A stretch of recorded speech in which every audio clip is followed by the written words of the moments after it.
itu, tangkap, laporkan ke Bareskrim. Kalau saya menjadi pemimpin, saya malu bikin minta pendapat kepada menteri. Berarti ketidakmampuan dari para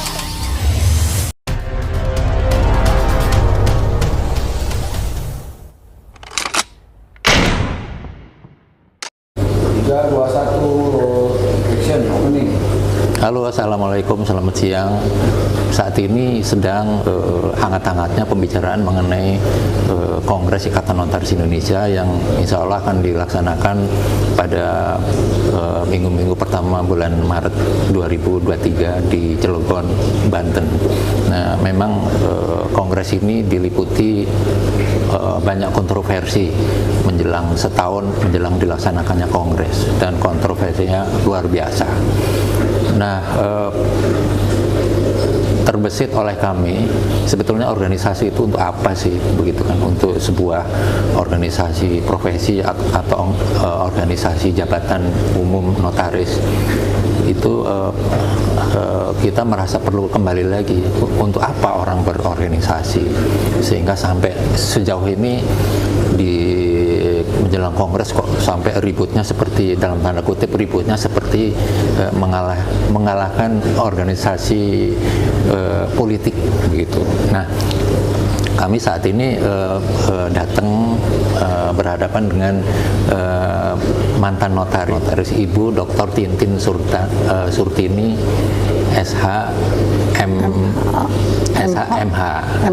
MKN. Nah, di hadapan kita adalah Dr. Tintin Surtini, masih di kantornya yang lama. Kebetulan anandanya meneruskan kantor di sini. Dan kabar gembiranya Bu Tintin saat ini sudah baru saja lulus sebagai advokat. Luar biasa, advokat di DKI. Jadi yang meneruskan kantornya adalah Kurnia Yusmartina SHMKN. Beliau adalah notaris PPAT di Jakarta Pusat yang kebetulan adalah putrinya sendiri. Terima kasih. Assalamualaikum warahmatullahi wabarakatuh. Waalaikumsalam warahmatullahi. Bismillahirrahmanirrahim. Sekarang yang Bapak baru saya tangkap, saya bacakan saja yang langsung untuk dilanjutkan kepada pertanyaan-pertanyaan yang dari Bapak. Saya akan bacakan dahulu sudut pandang organisasi. Ibaratnya sepasang burung, jalur-jalurnya kawat, duri. Langit semakin tua, waktu untuk Kongres hampir dekat. Menunggu kepastian, pada menunggu sampai habis kesabaran. Hai petinggi organisasi, ditunggu kepastian dari Cengkareng ke Cilegon yang begitu macetnya dan banyak truk yang mau ke pelabuhan. Di manakah hati nurani, hai pemimpin? Saya membayangkan betapa macetnya dan betapa sulitnya dari Cengkareng ke Cilegon. Hai pemimpin, apakah ada kepedulian dari pemimpin ini atau IPAT? Hanya sepotong bunga kecil yang dikirimkan, tidak ada satupun yang datang melihat, sakit, menjenguk. Apakah sakit hatinya itu seorang anak yang umurnya masih 40, seorang ibu menyaksikan memandikan jenazah oleh ibunya? Apakah kalian tidak ingat waktu? Siapa siapapun akan mendapat suatu panggilan Sang Ilahi. Demi masa wal asri, suatu saat akan mendapatkan giliran untuk kita pun meninggalkan dunia. Panggil Sang Ilahi. Apa tidak menyadarin kalian juga akan mendapatkan suatu giliran? Makanya, hai pemimpin organisasi, coba dari iuran-iuran itu yang kalian kumpulkan dari berapa puluh ribu anggota, bikin suatu standar, nilai, aturan untuk ada yang kedukaan. Coba dari yang iuran-iuran itu pungutlah 10.000 rupiah. Pemirsa, barusan dibacakan puisi bebas, puisi sebebas-bebasnya dalam tanda kutip dari Bu Tintin yang merupakan curahan hati seorang ibu dan curahan hati seorang warga notaris yang begitu banyak hal yang dipikirkan karena perhatian beliau terhadap organisasi ini. Dan perlu pemirsa ketahui bahwa pensiun notaris atau warga notaris tetap anggota Ikatan Notaris Indonesia, ya kan? Termasuk juga di dalam kongres dia boleh ikut kongres, ya kan? Artinya kalau sudah pensiun belum tentu dia langsung dibuang begitu saja. Makanya tadi ada hal-hal yang disampaikan Bu Tintin, mana perhatian terhadap anggota termasuk dalam hal ini Werda, begitu ya. Jadi itu tadi curahan hati, puisi sebebas-bebasnya yang sebetulnya curahan hati yang perlu juga diperhatikan, bahwa ketika kita memegang tampuk kepemimpinan di kepengurusan organisasi, apakah di pusat, di wilayah atau di daerah, tetap harus perhatian pada anggota. Intinya kan tadi itu ya Bu ya, apa yang Ibu sampaikan itu, sampai cerita mengenai Mas Hadi almarhum, ketika meninggal pun yang datang hanya karangan bunga. Kalau nggak salah Ibu juga sebut ada 1-2 orang itu pun utusan gitu ya kira-kira ya. Jadi betapa tentunya perhatian yang sangat dibutuhkan. Terus yang kedua, saya tadi sempat mencatat itu ada kalimat Ibu, notaris luxury. Luxury itu kan mewah gitu kan bahasa. Betul. Ibu boleh jelaskan notaris luxury itu apa, Bu?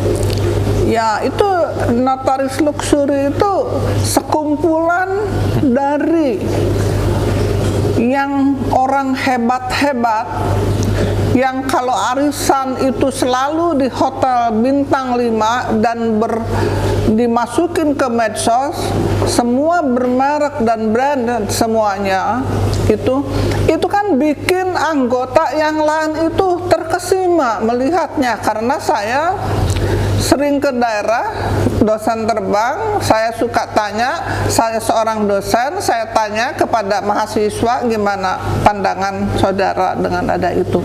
Ya, kalau kita masih misalnya baru buka, ada yang baru buka, ya, apakah bisa sampai seperti beliau-beliau itu dengan aturan-aturan yang ada, baik dari Kumham, baik dari ATR, baik dari pejabat lelang, dari DJKN, sangat ketat sekali. Cuman kalau dari DJKN tarif masih tetap 2,5% dapat fee-nya dikurangin tek. Bayangkan kalau kita lelang, 1 kali lelang kita mendapatkan yang triliun, itu kita udah tinggal ongkang-ongkang aja. Kalau yang dari daerah yang saat ini kompetisi, persaingan itu sangat sulit dengan adanya aturan dan biaya-biaya yang harus dipungut. Malah Pak Menteri kemarin menyatakan, Menteri ATR, bahwa pendaftaran hanya 50.000 untuk PTSL. Tidak ada uang apa-apa, ya kan? Sekarang tarifnya sekian, udah ada surat dari BRI untuk menjadi rekanan BRI dengan fee-nya hanya sekian. Jadi kita kita itu yang harus cerdik dan harus cerdas kitanya bagaimana untuk notaris-notaris yang baru saat ini diangkat. Misalnya saya pernah saya ke provinsi yang masih, kabupaten yang masih cuman ada beberapa notaris. Memang beliau yang baru buka, mereka udah di-greet dulu oleh senior-seniornya aja. Jadi mereka waktu itu saya harus kebersamaan, tidak boleh jatuhin harga, tidak ada yang sekian-sekian harus ditentukan, tetap kita minta 2,5% untuk KPHT. Tapi dengan adanya aturan dari Kementerian ATR saat ini sudah tidak bisa dilanggar, tidak boleh melanggar aturan dari pemimpin. Seorang menteri kita harus ikutin, sudah ada peraturannya. Kalau dahulu tidak, saya sering karena misalnya tanahnya ada di Toraja, kita langsung oper ke tanah ke notaris ke Toraja. Ada notaris di Luwu, masukin ke saya di sini cuman bikin PK dan SKMHT-nya. Kalau yang baru-baru tuh mau tuh banting harga kayak gitu, tapi dijauhin oleh senior-seniornya. Itulah pemerataan, kebersamaan rekan-rekan kita ini, coba guyup kita ini bersatu. Kalau saya tangkap dari pernyataan Ibu, harus ada kerjasama antara notaris-notaris yang sudah mapan, yang udah senior sama yang masih baru, supaya jawaban yang saya tanyakan tadi, bagaimana supaya mengatasi kesenjangan tadi kan, ada notaris yang kaya, notaris yang masih baru begitu ya. Nah, jadi kalau dengan adanya persaingan notaris yang sebanyak ini, bagaimana menurut Ibu? Nah, jadi kalau menurut saya ya, tadi bukan persaingan ya, tapi kecerdikan kita, kepintaran kita. Kita kalau tidak ada kerjaan, baca buku. Biar kita meningkatkan ilmu sepinter-pinternya sampai kita bisa menguasai apa yang tidak bisa, kita harus bisa. Saya katakan dahulu waktu saya kerja di tempat Ibu Kartini Mulyadi, siapin ini, siap. Selalu saya mengatakan siap, selalu saya katakan bisa, selalu seperti itu saya dahulu. Untuk yang baru diangkat di daerah, melihat senior-seniornya, ya kita harus meningkatkan kemampuan kita, lebih mampu, dan kita harus lebih berani, bukan untuk berani nawar-nawarkan dan banting harga, tapi jaga sikap, jaga perilaku, dan nomor 3 yang paling itu adalah kejujuran dan kelihayan kita, bagaimana kita melayani klien itu sehingga tidak melanggar di dalam undang-undang jabatan notaris. Anak saya di sini notaris sekarang Jakarta Pusat, tapi masih banyak yang telepon kepada saya. Tapi saya sudah pensiun, saya nyatakan jujur kepada saya sudah pensiun, tapi protokolnya anak saya, silahkan ini nomornya. Mengenai Kongres Ikatan Notaris Indonesia yang insya Allah nanti bulan Maret akan dilaksanakan di Kota Cilegon di Banten. Mengenai Kongres mendatang ini bagaimana? Ibu? Ya, menurut saya Kongres saat ini karena dengan adanya pandemi COVID waktu itu sehingga ada perpanjangan waktu. Tapi perpanjangan waktu itu kan memang kondisi-kondisi yang force majeure, ya kan? Itu. Nah, perpanjangan waktu pengurus maksudnya?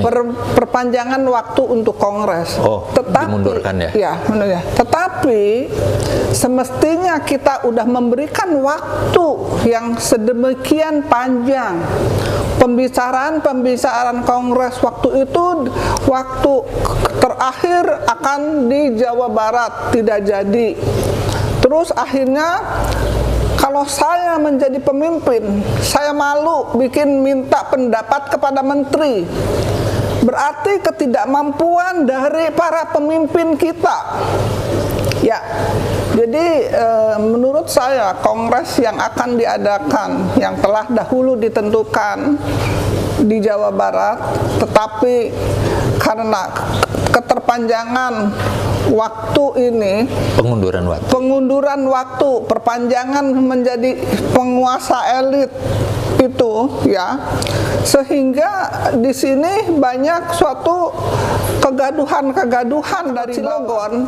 Saya masih aktif pun dan anak saya pun tidak akan ke Cilegon karena jauh, ya kan, perjalanan Cengkareng Cilegon. Dan kemarin salah satu elit dari menyatakan bahwa siapapun yang mengganggu ini kongres, catat ya, bahwa yang mengganggu kongres, keributan di kongres, apakah itu ada separatis, semua akan saya giling itu separatis itu. Dan yang menentukan nanti menang dan tidak si A, si B, giring ke kanan, giring ke kiri, apakah seperti itu? Pantas tidak, karena notaris dan PPAT itu pejabat umum dan yang orang sangat terhormat. Tunjukkan kalau misalnya sekarang ada separatis itu, tangkap, laporkan ke Bareskrim. Itu hal yang seperti itu sebagai elit di atas. Kasihanlah anak-anak muda yang belum tahu seluk-beluknya bagaimana ini. Perlu saya sampaikan, Bu Tintin ini pribadi yang unik. Tadi sempat disebut sedikit mengenai masa lalu. Bu Tintin ini berjalan dari betul-betul dari bawah. Beliau pernah menjadi pembantu rumah tangga, sekolah, telaten sekolah, akhirnya kuliah, akhirnya menjadi seorang Dr. Tintin seperti itu. Pemirsa, percaya nggak bahwa ada seorang dulu seorang buruh tani, bahkan pembantu rumah tangga, sekarang bisa menjadi notaris, kemudian pensiun, sekarang jadi lawyer. Ada nih beliau, Bu Tintin Surtini, Dr. Tintin Surtini di Jakarta. Ya. Oke, berarti yang namanya cita-cita, garis hidup itu ada di tangan sendiri. Menurut Ibu, Ibu benar, Ibu dulu mantan buruh tani, terus mantan pembantu rumah tangga, kemudian menjadi notaris, sekarang menjadi advokat dan sebagainya. Ya, masih ada saksinya di kampung saya. Jadi pembantu masih ada saksinya hidup, malah yang sekarang dulu jadi pembantu sering ke sini. Di Bandung tuh ya.